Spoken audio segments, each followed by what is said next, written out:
dan bersifat persuasif. Kemudian informasinya itu mengenai produk, jasa, dan itu melalui sponsor yang dimuat di berbagai media. Sudah muncul. Kalau pengertian tadi juga tidak salah. Dari rekan-rekan. Kata kuncinya sudah berapa masuk. Kalau ini versi ahli, bisa 92. Nanti dicari bukunya kalau mau membaca. Ini kata kuncinya lebih lengkap lagi, yaitu ditambahi non-personal communication dan dia berbayar. Nah ini kita ke kata kunci pertama. Ini kan yang saya tambahi warna-warna ini yang kata kunci ini. Yang akan kita jabarkan. Non-personal communication, information, paid, persuasif, dan produk, dan itu komponen-komponen yang harus ada dalam iklan. Nah, iklan itu non-personal. Apa bedanya dengan personal? Kalau personal ya, dia face to face gitu. Dia membutuhkan waktu yang lama untuk menyampaikan pesan. Ini menurut tadi. Kemudian pesan dapat diatur ya.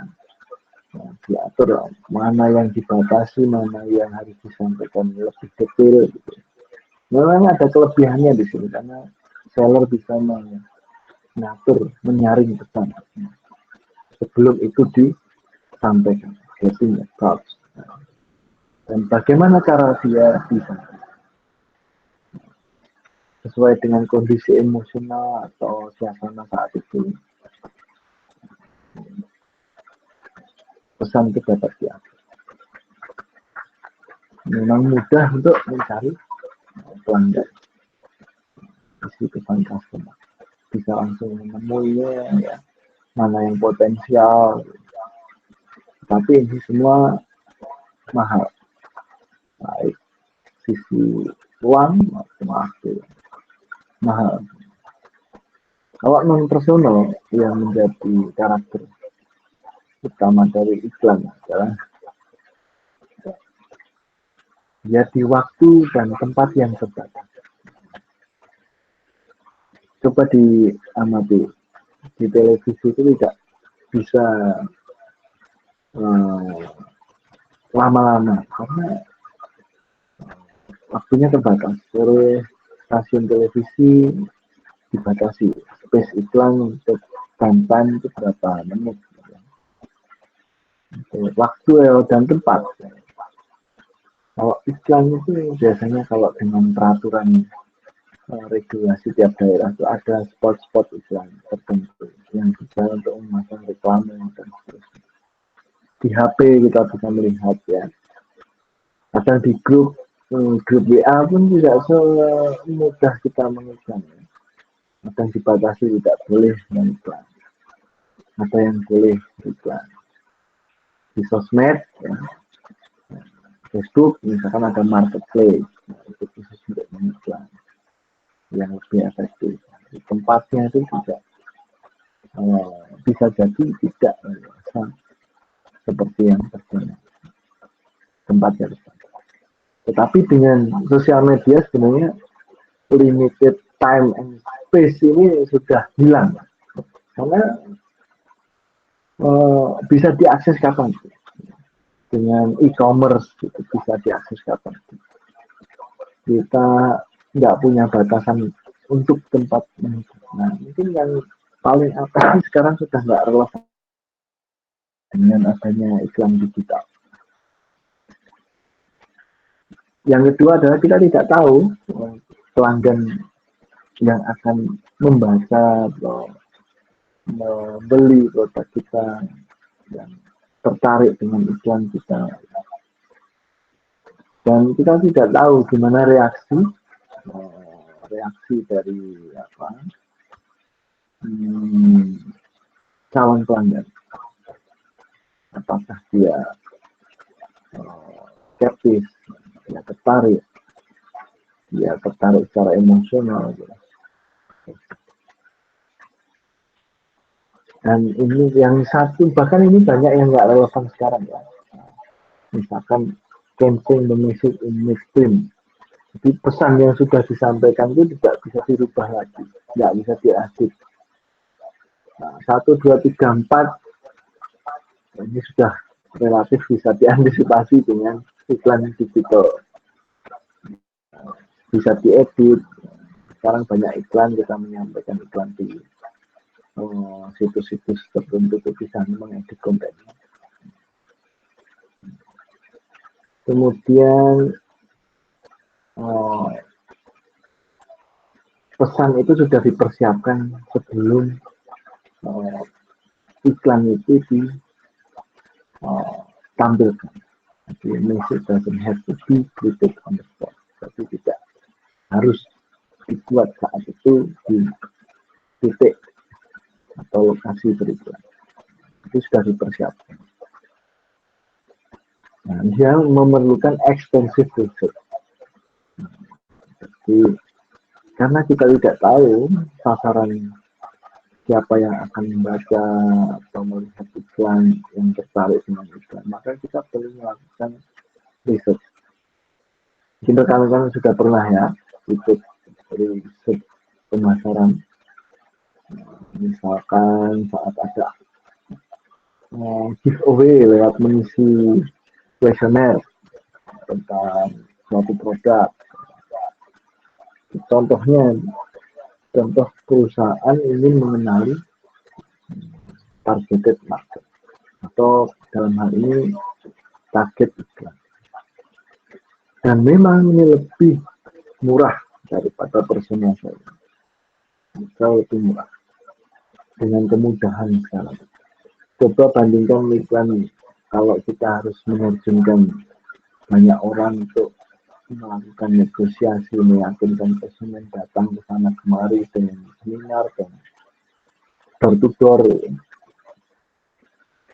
Iklan non personal itu lebih murah. Ini kata kunci kedua, komunikasi. Jadi kalau komunikasi agar pesan itu tersampaikan, maka kita harus bisa menyampaikan pesan yang bisa dimaknai dengan panca indera. Komunikasi, kalau konsep marketing atau iklan itu bukan hanya suara dan sight atau penglihatan, tapi juga taste, touch, dan smell. 5 indera perasa itu harus kita rangsang dengan tampilan yang kita munculkan lewat iklan.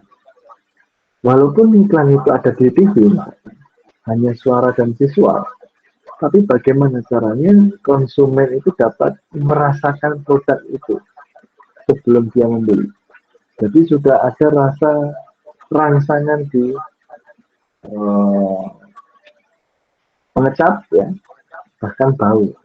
Misalkan ini contohnya iklannya Cak Lontong ya, kalau kita lihat saat puasa gitu, siang hari gitu ya. Dia hanya gambar atau visual minuman Sprite di gelas dengan es, kemudian gelasnya itu berkeringat ya, menetes air ya, embun atau apa itu yang di gelasnya itu, gelasnya basah siang-siang ya. Dengan suaranya Cak Lontong yang kayak gitu ya. Kemudian ada visualisasi, kita nggak terasa kadang atau bahkan sering melihat iklan ini dengan disertai menelan lidah ya. Menelan lidah. Kita sudah bisa membayangkan rasa kalau minum itu di saat melihat itu. Ya. Coba nanti dilihat iklannya gitu. Pas ini kan suasananya lagi panas sekarang di Indonesia. Iklan ini sangat cocok untuk dimunculkan. Nah ini yang sound. Coba baca tulisan ini dari Sabang sampai Merauke. Ada yang selalu ingat ini, selalu ingat nadanya ya. Bahkan ketika membaca kita sambil membayangkan nadanya. Dari Sabang sampai Merauke. Nah itu sudah masuk di indera pendengar ya, sehingga kita saat mendengar lagu itu selalu ingat dengan produk tanpa melihatnya saat diputar di TV atau di channel tertentu ya. Kita mendengar lagu ini kita ingat produk. Ini pasti kita tanpa iklan pun Indomie sudah pasti kita makan loh. Indomie itu produk kesayangan kita semua. Ini ya. Ada yang sarapan Indomie tadi pagi? Nah ini yang baru, konsep baru yang belum ada di pola komunikasi ini, yang sudah banyak diterapkan, banyak produk. Salah satu contoh aja ini, kopi Janji Jiwa. Dia nggak ada gambar kopi, ya, cuma tulisan kopi. Nggak bersuara, kita nggak pernah, jarang sekali lihat iklannya, ya, di media-media. Tapi dengan pencitraan, nah, saat itu muncul kata-kata galau, muncul tren penggunaan apa generasi melo ya. Kopi Janji Jiwa ini memberikan rangsangan pada psikologis konsumen. Langsung dengan karakter target market yang suka galau, suka film-film melo, generasi rekan-rekan semua mungkin ya. Ya saya sedikit-sedikit merasa saat melihat ikan ini sama sekali nggak ada tergambar produk, smell nggak ada ya kan, touch nggak ada, sound nggak ada, tapi kita bisa taste ya, pengecat nih masih ada kopi, melihat tulisan kopi, tapi begitu ada janji jiwa gitu, ada nilai psikologis tersendiri bagi kita untuk minum. Jadi kalau kesannya kalau kita minum itu ya biar tidak galau, kesannya romantis gitu ya, membeli produknya terasa romantis. Nah itu kan bukan panca indera, tapi ada menyentuh kalbu gitu ya, menyentuh perasaan. Ini konsep baru yang muncul. Sebenarnya ada banyak produk, tapi saya contohkan Janji. Nah ini coba saya minta bantuan nih biar enggak ngantuk. Coba buatlah, nah buat saya tadi entah slogan, entah kata-kata gitu ya, atau merek ya yang bisa diingat. Ini produknya apa? Susu. Susu silahkan coba dipikirkan sejenak. Kira-kira jargonnya apa? Atau mereknya apa?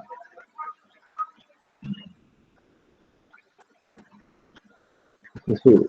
Ya.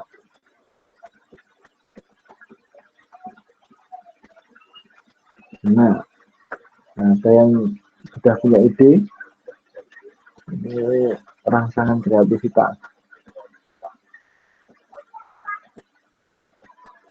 Agar komunikasi ada aspek itu, telinga, rasa, kemudian indera yang lain terus mengingat produknya. Ya, siapa ini yang menyebut? Yang gondrong ini siapa ya? Lupa ya. Yang gondrong siapa? Cowok gondrong di sini.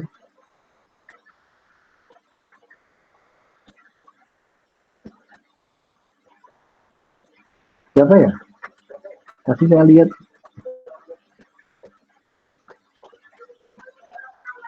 yang gondrong siapa yang gondrong? Nggak ada. Tadi saya lihat satu loh. Nggak mengaku. Saya tunjuk ya. Tadi Irfan. Tadi Irfan. Alvin. Nah ini Irawan Febri.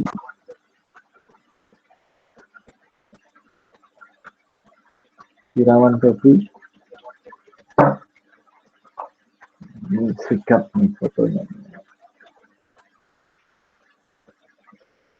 Diva Nabila live. Nah, ini sengaja biar nggak ditunjuk nih. Suruh balik ya. Nanti di WA. Irawan Febri. Respon tidak.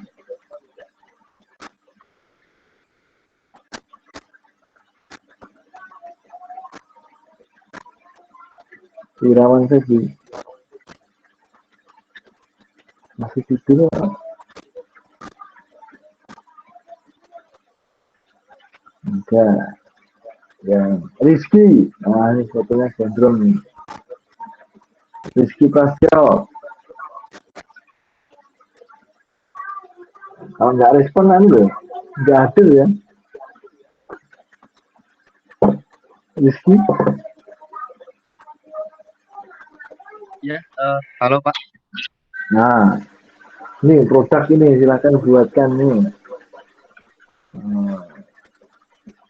Narasi iklannya singkat ya. Narasi iklan singkat ya Pak. Ya, Kalau nggak salah ini produk susu ya Pak.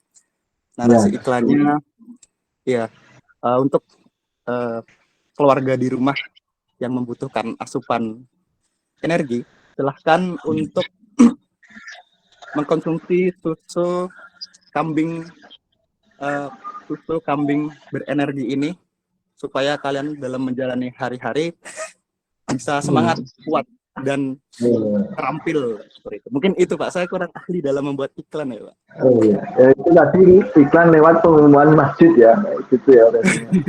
Itu ya bisa juga nanti rekan-rekan nonton ini ya, nyatanya negeri. Ya, gitu. Coba narasi singkat gitu ya, nyatanya. Tapi lewat pengumuman masjid bisa, tapi kayaknya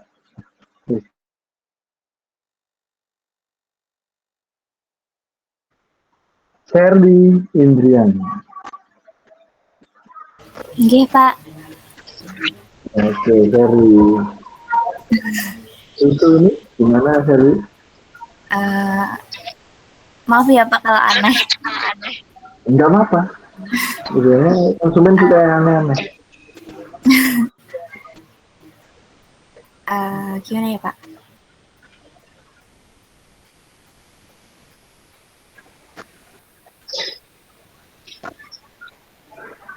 Wah, ini beratnya susu rendah lemak gitu ya Pak? Apa? Susu rendah lemak. Oke. Gimana? Susu rendah lemak sangat cocok memenuhi asupan gizi Anda setiap hari. Gitu Pak. Oke, ya. Tapi Makasih, Pak. nadanya udah untuk membaca iklan. Nah ini rokok. Yuk, siapa yang rokok? Saya Pak, izin Pak. Oke, ya silahkan. Kalau Di kata Anda. teman saya, ini Pak, orak ngudut, orak smile. Oke, orang itu smile ya. Merek rokoknya apa? Surya. Nah? Merek rokok ya Pak? Iya, Rokok Surya. Surya. Oke, ini Ani. Terakhir. Kurma. Kurma ini harus yang alim atau yang mendekati solihah gitu.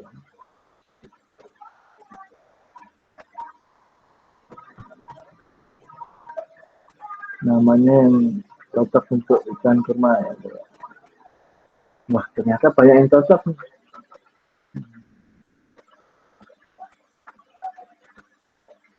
Saya izin menjawab coba Pak. Wah, ini ya ada ini untuk yang cocok ya. Mendekati solihah ini ya. Insya Allah Sering solihah. Yuk. dengar soalnya Pak. Sering dengar di TV. Oke. Oke. Kalau kurma itu biasanya ini orang manis berbuka dengan yang manis. Oh, orang manis berbuka dengan yang manis. Ya. Oke, asik ya. Orang manis berbuka yang manis. Sudah identik dengan kurma. Terima kasih nih pada Anita. Itu contoh-contoh ya. Silahkan kan pikirkan nanti.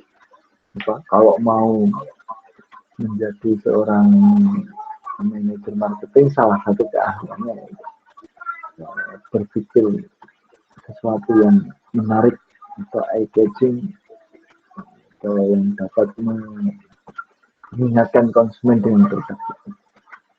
Kalau sudah ingat ya, kalau kita makan mie instan ya, orang nyebutnya Indomie. Pasta gigi orang nyebutnya odol. Kalau di Jawa Timur tuh biasanya sepeda motor tuh Honda. Padahal Yamaha yang dipakai. Macam-macam gitu ya, apalagi produk lah, kita menggunakan satu produk tapi menyebutnya dengan merek. Odol itu merek loh, pasta gigi. Sanyo Pak. Sanyo, ya itu pompa air itu Sanyo. Sanyo itu mati, ada mereknya harus apa? Shimizu. Banyak sekali kayak gitu. Itu tandanya marketingnya berhasil. Tapi marketing yang berhasil bukan berarti produk itu masih lifetime ya. Kayak odol itu udah kita nggak nemuin itu di pasar. Oke, ini kata kunci berikutnya, informasi. Ada dua kondisi umum ya yang biasa dalam iklan ya. Biasanya itu kalau konsumen atau pelanggan itu tidak memberikan informasi yang cukup apa yang mereka inginkan pada penjual. Produknya harus gimana itu nggak cukup ada informasi. Pokoknya saya memerlukan produk seperti ini. Biasanya konsumen itu tidak menyatakan detail informasi yang cukup. Nah, kalau penjual biasanya kebalikan, nggak sepenuhnya menyampaikan kelemahan produk. Jadi ada dua kondisi umum di sini. Konsumen nggak memberikan cukup informasi tentang apa yang mereka inginkan. Tapi kalau penjual itu jarang sekali gitu ya. Atau bahkan nggak pernah menyampaikan sesuatu yang negatif tentang produknya. Kecuali iklan rokok ya. Iklan rokok itu paling jujur itu. Pasti di bawahnya ada merokok membunuhmu atau merokok dapat menyebabkan, pasti ada tulisannya. Jadi walaupun rokok itu dianggap produk yang tapi dari segi produk yang apa memiliki mudarat juga atau tidak bermanfaat, tidak banyak secara kesehatan, tapi dia menyampaikan kelemahan atau sisi negatif dari produk, walaupun itu dipaksa oleh regulasi. Tapi itu rokok yang relatif jujur karena paksaan. Informasi lagi, kenapa kita harus melakukan riset? Tadi konsumen tidak memberikan informasi yang memadai tentang produk yang benar-benar mereka inginkan. Dan komunikasi non personal itu memerlukan riset karena kita nggak ketemu dengan pelanggannya. Maka kita perlu meriset pasar sebelum beriklan, sebelum juga menciptakan produk. Jadi market research itu bisa dilakukan saat tahap awal sebelum menciptakan produk, atau saat produk itu sudah tercipta, bagaimana mengenalkan, siapa yang akan kita kenalkan produk ini. Ini perlu market research. Menentukan, menganalisis, dan menginterpretasikan, memaknai data tentang target pasar, pelanggan, kompetitor, dan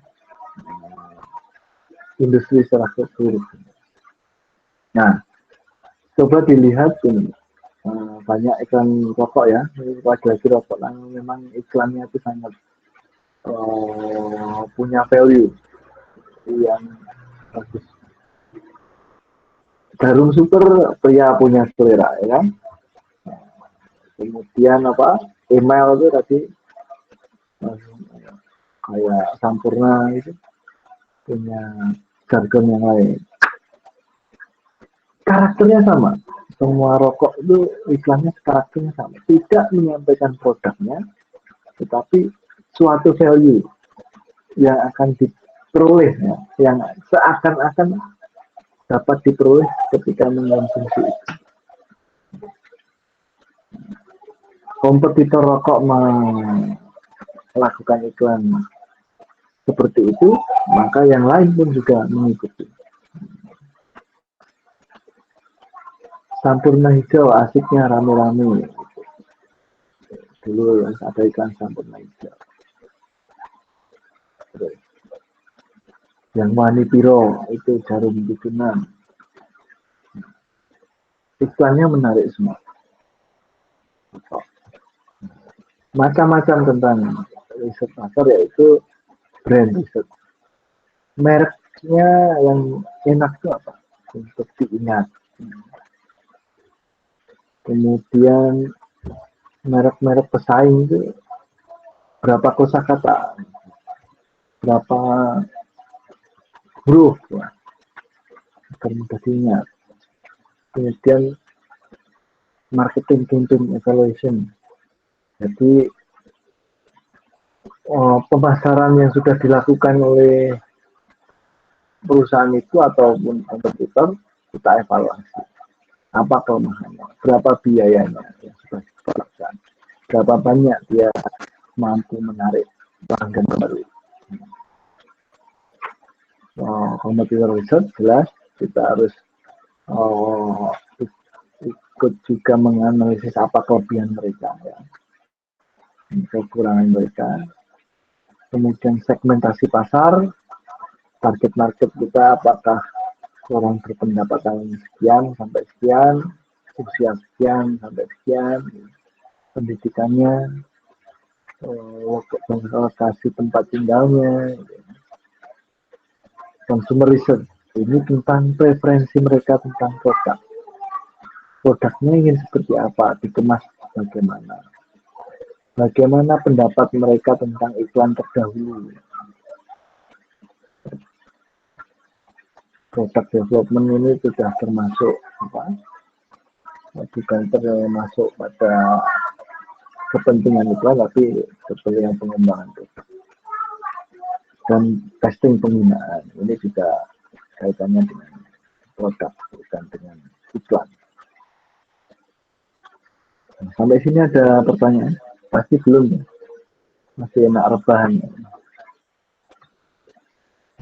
Berbayar.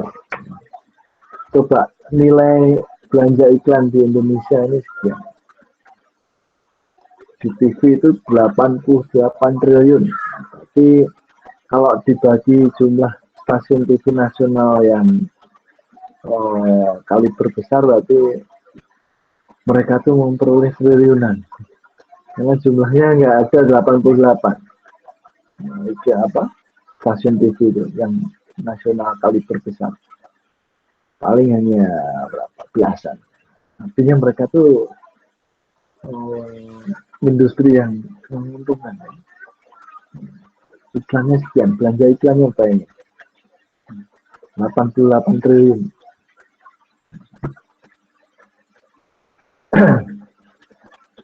Kemudian situs web, media cetak, radio sudah ya, mendekati ya, situs web sudah menyalip media cetak. Top 3 pemasang iklan, ini online service.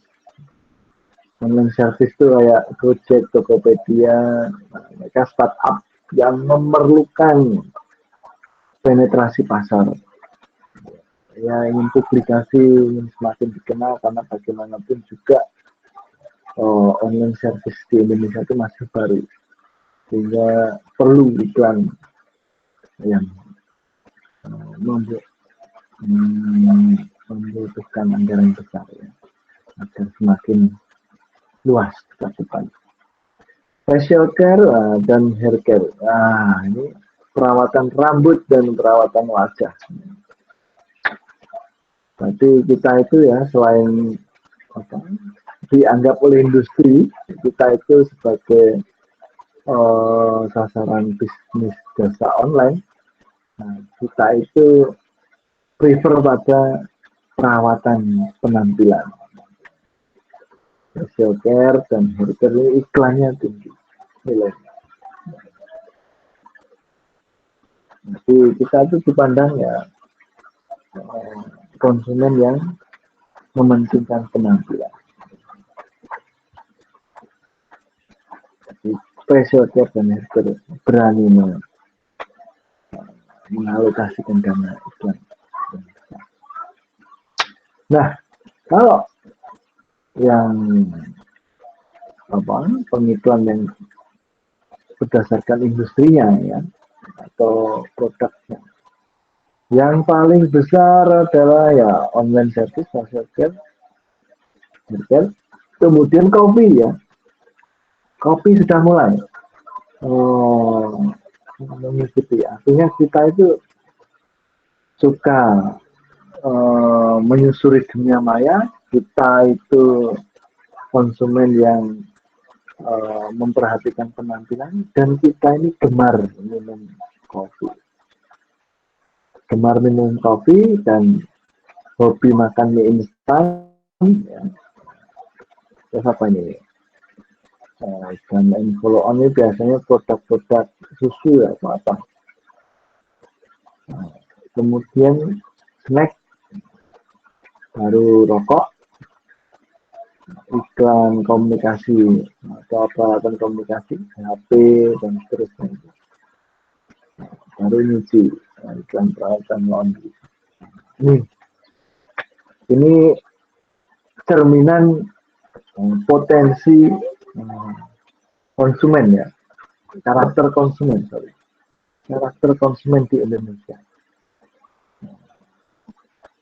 Bisa dilihat dari preferensi perusahaan dana iklan.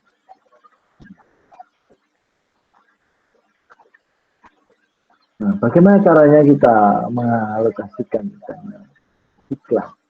Ya, kita tentukan berapa maksimum, berapa titik terendah dari budget kita untuk mengiklan.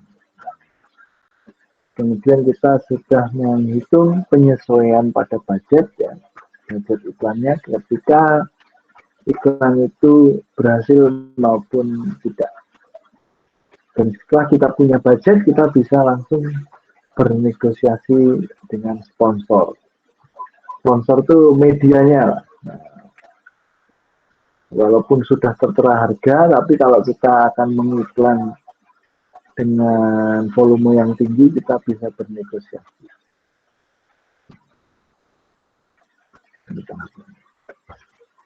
Oke, saya minum dulu ya. Barangkali yang lain juga silakan. Pukul berapa ini? 10. Kata kunci berikutnya tentang periklanan. Dia harus bersifat persuasif seperti yang disampaikan oleh Peggy ya. Persuasif itu ada tekniknya ya. Humor itu iklan 76 misalkan yang dia ada di satu pulau bersama temannya, 3 temannya ya. Kemudian ketemu lampu jin digosok, jinnya keluar. Beri 3 permintaan. Ya. Orang pertama yang di pulau itu tersesat itu yang di pulau tengah laut bilang, aku ingin pulang, dikabulkan. Ya.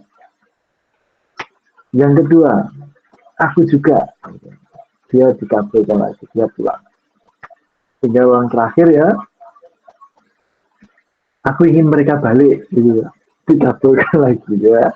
Jadi 3 permintaannya mereka kumpul kembali di pulau terpencil itu. Kalau dilihat lagi itu sangat lucu.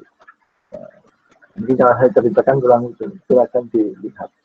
Iklan-iklan Thailand itu lucu-lucu sekali. Iklan Thailand.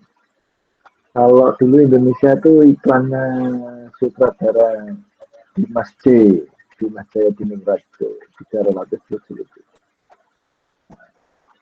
Expert opinion, nah ini yang suka minum tolak angin. Profesor Leno Kasali atau siapa itu Dahlan Iskan gitu ya, bilang apa orang pintar minum tolak angin. Expert opinion. Slogan ya, jadi itu memang mengandung slogan juga, orang pintar minum tolak angin. Terus tadi nyatanya nyegerin, Indomie seleraku. Bandwagon ini saya kurang paham. Kalau repetition ini pengulangan, ya, pengulang terus, walaupun iklannya nggak menarik, ya, dia sedikit membayar ide, ya, ide kreatif itu alokasinya sedikit, tapi dia dana alokasi yang besar digunakan untuk meningkatkan volume iklan, diulang terus, walaupun iklannya nggak lama-lama ya, konsumen ingat gitu. Apa contohnya? Iklan-iklan partai politik itu setiap hari gitu ya, nanti nggak menarik tapi diulang terus gitu sampai inget Perindo dulu ya, lagunya itu Nasional Demokrat gitu kan, kalau mereka punya media diulang terus. Testimonial ini kesaksian ketika menggunakan produk. Contohnya ya apa, iklan obat-obat tradisional di radio, di TV juga ada ya tentang produk-produk kesehatan gitu ya, yang mengutamakan testimoni atau kesaksian. Klinik Tongfang dulu mungkin terkenal. Kita tahu rekan-rekan masih ingat atau saat itu belum banyak mendengar klinik Tongfang. Kemudian apa tentang testimoni itu dalam produk kesehatan. Emotional appeal lah ini yang terkait bagaimana iklan itu dapat mempengaruhi konsumen secara emosional, baik emosional marah, sedih, bahagia. Ya. Ini banyak kita temui di YouTube lah. Sekarang itu banyak iklan emosional iklan. Ada yang bikin nangis juga. Nah, ini orang akan dan banyak lagi caranya. Ini yang umum. Persuasif. Dan selanjutnya adalah kata kunci dalam periklanan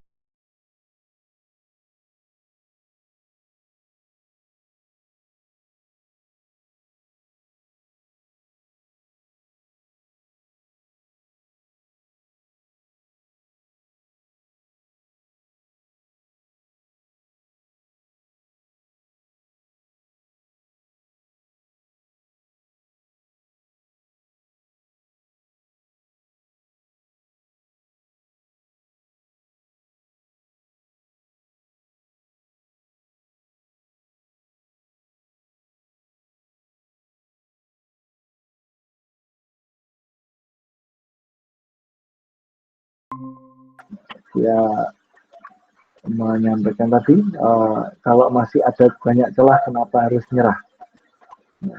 Karena perokok itu dekat dengan orang-orang yang dengan karakter pemikir atau sedang stres atau identik dengan semangat ya. Kalau masih ada celah kenapa harus nyerah ya. Susah jadi manusia dulu iklan email gitu. Karena saat itu ada gejolak sosial mungkin pas saat era awal reformasi ya. Memang susah jadi manusia saat itu. Mending jadi orang hutan saat itu ya. Karena problematika sosial saat itu sangat besar. Apalagi yang mengutamakan nilai sosial di iklan. Apa? Rekan-rekan ada contoh. Psychological value. Ini sisi psikologis yang akan dirangsang oleh iklan itu. Apa? Contohnya ya. Saya mikir juga.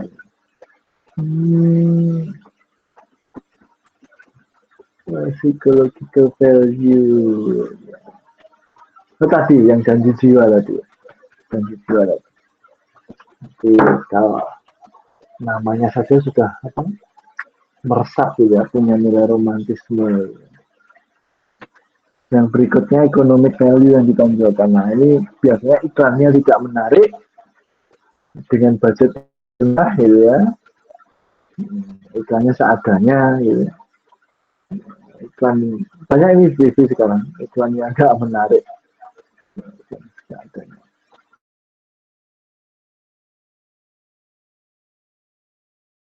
Basic needs kebutuhan dasarnya biasanya iklan-iklan masyarakat ya misalkan tentang vaksin ya harus diiklan juga.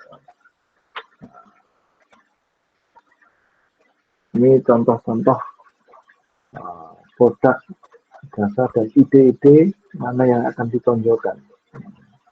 Produknya itu memiliki social value atau function value. Nah,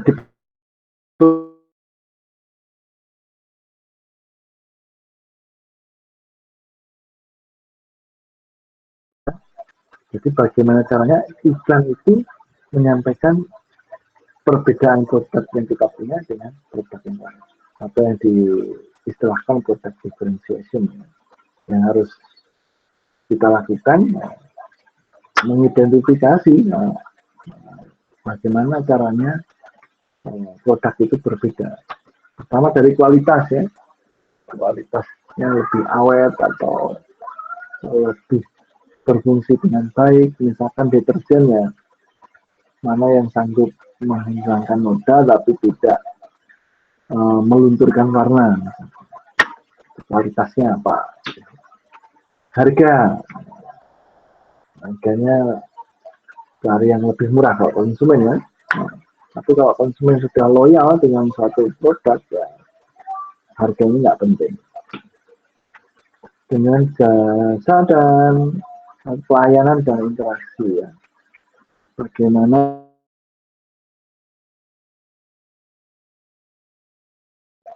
dapat merespon dengan cepat keinginan konsumen. Bagaimana mempermudah mereka untuk berinteraksi dengan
Kayak aneh aja.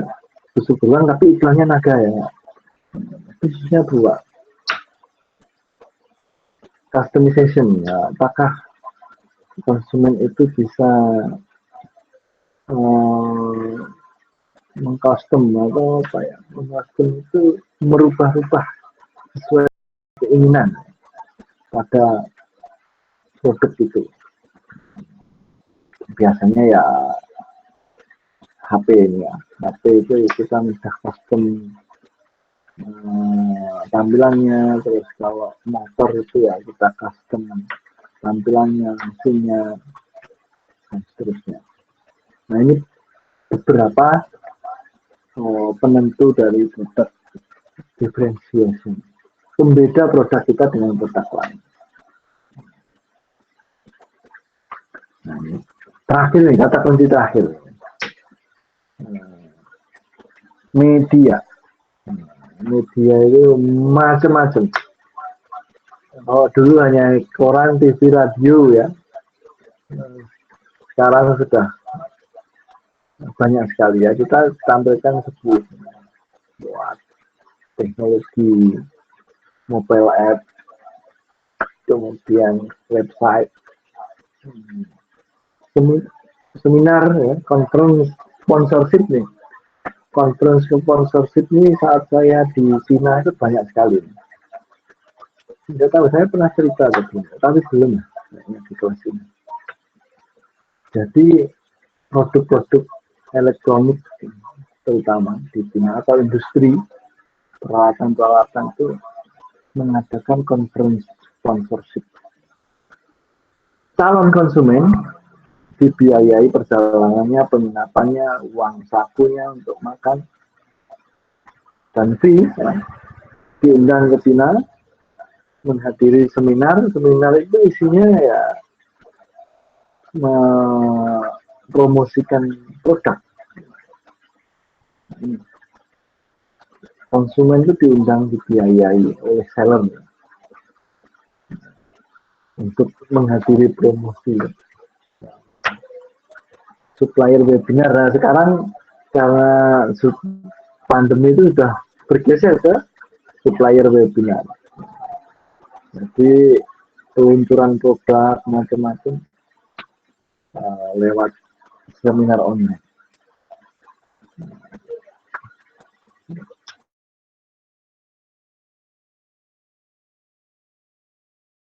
Nah, selain TV dan radio. Nah, sekarang karakter konsumen Indonesia saat mencari atau menemukan produk yang mereka inginkan atau merek baru, mereka sekarang mayoritas lewat search engine, googling, sosial media.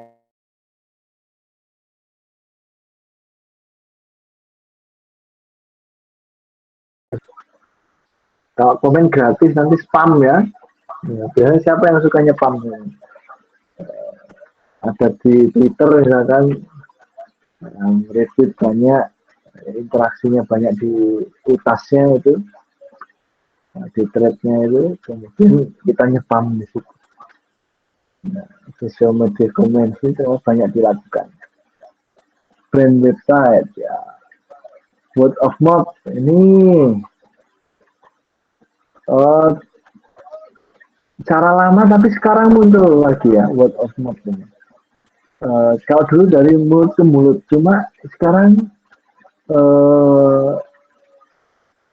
karena ada YouTube, podcast dan ini ya, itu narasi itu menjadi apa, rujukan bagi konsumen di Indonesia. Walaupun cara lama tapi sekarang baik juga. Consumer review site, ya ini situs-situs berita atau situs-situs blog gitu. Atau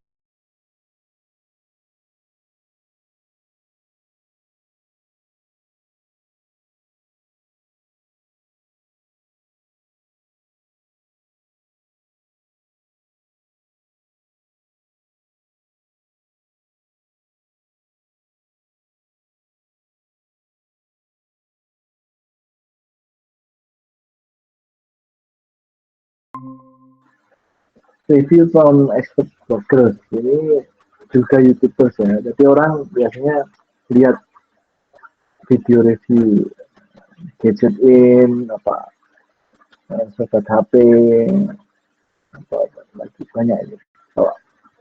Terus review segala macam ya sudah banyak kita lihat di YouTube. Ya, ads in mobile ads. Nah, ini salah satu cara baru sebenarnya. Kenapa HP Cina itu murah? Ya. Xiaomi itu murah, Oppo. Karena mereka mengandung ads di sana. Coba muncul iklan-iklan di HP kalian. HP Cina pasti lebih banyak daripada Samsung atau apa. Iklannya jauh lebih banyak. Jadi harga murah dikompensasi dengan adanya iklan di mobile. Ini karakter kita semua saat ini, bahwa kita lebih cenderung memanfaatkan teknologi informasi dalam mengakses atau mencari produk, merek, jasa tertentu. Nah, ini saya sudah mulai capek ya. Kalian juga pasti capek mendengarkan. Saya minum dulu. Ada pertanyaan nggak? Atau ada yang perlu didiskusikan? Mungkin sebentar lagi kita bisa. Nah, ini manfaatnya iklan yang efektif. Kalau yang nggak efektif memang tidak bermanfaat. Jadi meningkatkan kesadaran konsumen pada suatu produk. Konsumen itu tahu, oh produk A itu punya kelebihan apa, produk B punya kelebihan apa. Kemudian mampu bertahan ya, dari kompetisi. Kalau kita dikenal ya pasti kita kompetitif. Dapat menjaring, menarik konsumen baru, attracting current potensial. Potensial bagian masih belum menjadi iklan. Kemudian mendidik, mengedukasi customer, pelanggan kita. Jadi kita bukan hanya menyadarkan mereka, menjaring potensial customer, tapi kita juga mampu memberikan edukasi pada konsumen lewat produk kita, bahwa produk kita itu memiliki value tertentu ya, yang meningkatkan kualitas hidup konsumen. Misalkan ya tadi iklan yang saya contohkan, bahwa orang nyemil itu bukan hanya enaknya saja, tapi juga harus mempedulikan kesehatan, mempedulikan penampilan. Kalau nyemil dengan camilan yang rendah kalori, maka kesehatan jantung, risiko penyakit diabetes terhindarkan, kemudian penampilan jadi tidak terlalu fatty atau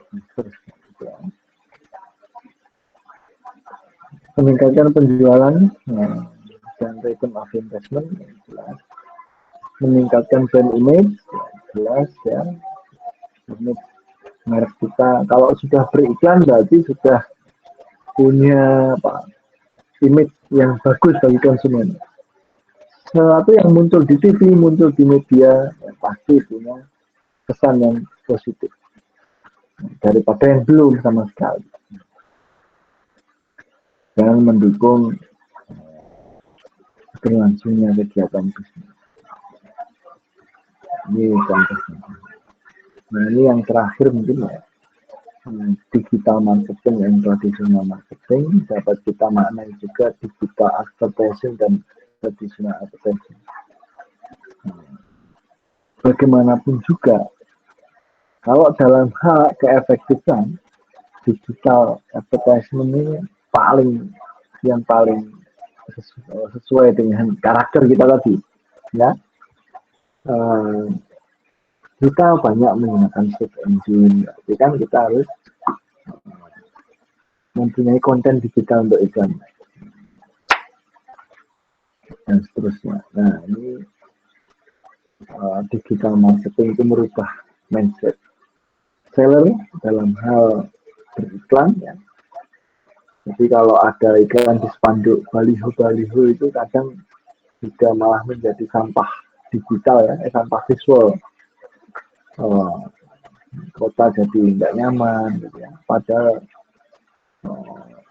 jika konsumen sekarang tidak concern pada iklan yang ada di baliho.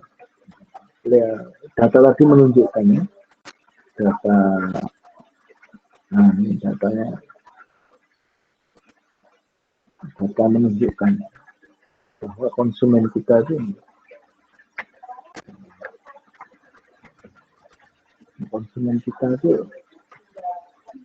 hampir semuanya memanfaatkan teknologi informasi dalam mencari merek atau produk. Mungkin itu materi yang saya sampaikan, ya, untuk kuliah pengganti. Relatif apa ya, mudah, ya, untuk bagian. Mungkin nanti ujiannya lebih menarik, ya. Buatlah konsep iklan atau jargon iklan.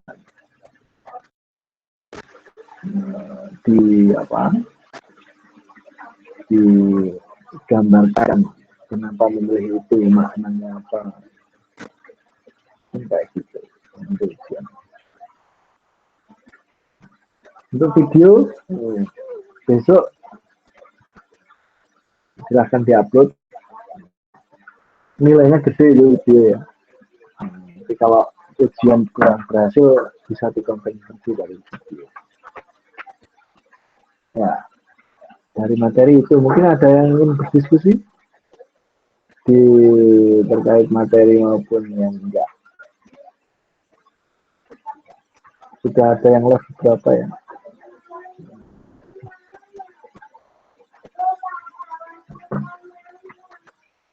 Oke, kalau nggak ada, ya itu, ya.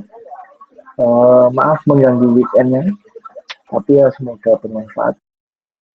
Sedikit ini saya sampaikan. Terima kasih atas perhatiannya. Jangan lupa piknik dan jangan lupa bahagia. Selamat beraktivitas. Wassalamualaikum warahmatullahi wabarakatuh. Waalaikumsalam. Waalaikumsalam warahmatullahi wabarakatuh.